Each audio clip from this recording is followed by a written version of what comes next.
सभी किसान भाइयों को राम राम। किसान भाइयों, आज ये हमारा दूसरा व्लॉग है और आज का जो विषय है रहेगा हमारा, वो रहने वाला है गेहूं की फसल को लेकर के।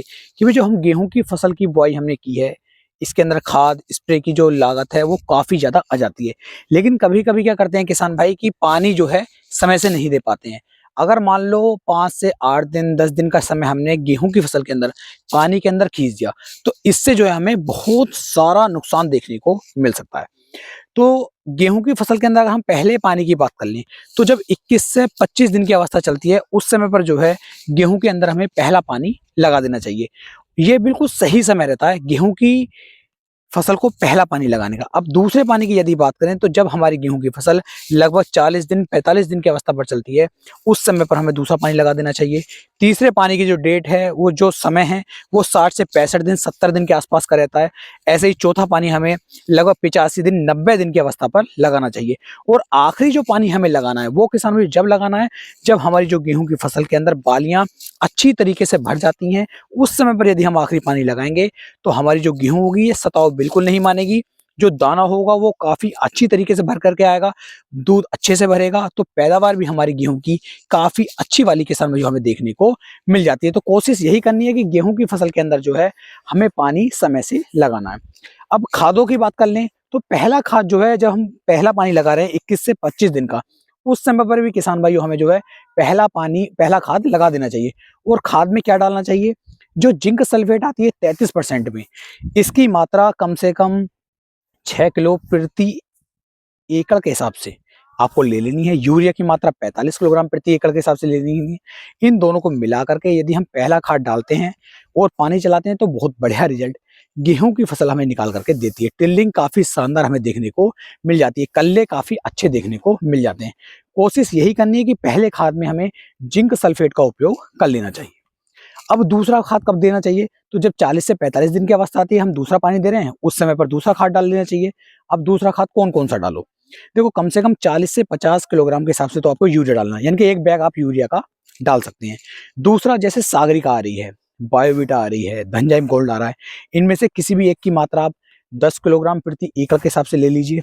तो इससे क्या होगा, कल्ले और शानदार आएंगे, फसल बिल्कुल भी पीली नहीं पड़ती है। और जब फसल पीली नहीं पड़ेगी, तो हमारी जो पैदावार है वो भी ज्यादा देखने को मिलती है। बढ़वार गेहूं की काफी अच्छी हमें देखने को मिल जाती है। तो इसका उपयोग आपको दूसरे खाद के रूप में कर लेना चाहिए।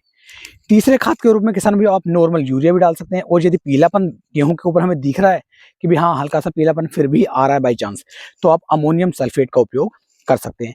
इससे बहुत बढ़िया वाले शानदार रिजल्ट हमें देखने को मिल जाते हैं। तो इस तरीके से खाद और पानी आपको डालने हैं। बात कर लेते हैं स्प्रे की, कि हाँ भाई स्प्रे जरूरी है या नहीं है। तो भाई एक स्प्रे या 2 स्प्रे अगर आप कर लेते हो समय से, तो इसके और भी बढ़िया रिजल्ट हमें देखने को मिल जाते हैं।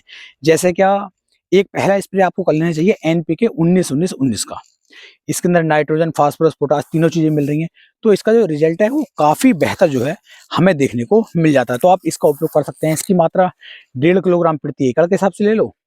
साथ में भाई अगर चाहते हो आप, तो इसके अंदर जो है सागरी का लिक्विड में मिला लो, लगभग 300 से 400 ml प्रति एकड़ के हिसाब से 150 लीटर पानी के अंदर मिक्स करके स्प्रे कर दो। बहुत बढ़िया रिजल्ट इसके भी देखने को मिल जाते हैं। और एक स्प्रे कर लेना चाहिए हमें लास्ट में, जब हमारी जो गेहूं की फसल है, जब बालियां उसके अंदर बननी शुरू हो जाती हैं, उस समय पर जो है आप इसके अंदर लास्ट वाला स्प्रे कर सकते हैं। उस स्प्रे में क्या करना है, एक तो एनपीके 0050 ले लो, साथ में बोरोन ले लो, जो 20% बोरोन आ रहा है उसकी मात्रा ले लो 100 ग्राम। 1.5 किलो ले लो आप एनपीके 0050, 100 ग्राम ले लिया हमने बोरोन। दोनों को मिक्स करो लगभग 150 लीटर पानी के अंदर, 200 लीटर पानी के अंदर, और गेहूं पर आप इसका लास्ट स्प्रे कर सकते हैं। इससे क्या होगा, दाने का फुलाव अच्छे से आएगा, पोटास की पूर्ति हो जाती है, बोरोन की पूर्ति हो जाती है, परम परागण की जो क्रिया है फसल के अंदर वो काफी तेज चलती है, काफी अच्छी चलती है। तो इससे भी जो हमारी पैदावार है वो काफी ज्यादा बढ़ जाती है। तो आप इन दोनों का स्प्रे भी आखिरी स्प्रे के रूप में कर सकते हैं। हाँ, खेत के अंदर नमी जरूर बना करके रखें। अगर खेत में नमी बनी हुई नहीं होगी, तो रिजल्ट ज्यादा अच्छे देखने को नहीं मिलते हैं। तो आज मैं अपने खेत पर आया था, यहाँ पर टहल रहे थे, तो मैंने सोचा मन की एक ब्लॉग ही बना दें, और जो गेहूं की फसल है इसके ऊपर पूरा एक चर्चा हम कर लेते हैं। तो पूरी चर्चा इसके ऊपर की गई है। वीडियो कैसी लगी आपको, ये ब्लॉग मेरा कैसा लगा, नीचे कमेंट सेक्शन में जरूर बताइएगा। तो फिर मिलेंगे एक नए ब्लॉग में, तब तक के लिए सभी प्यारे किसान भाइयों को राम राम जी।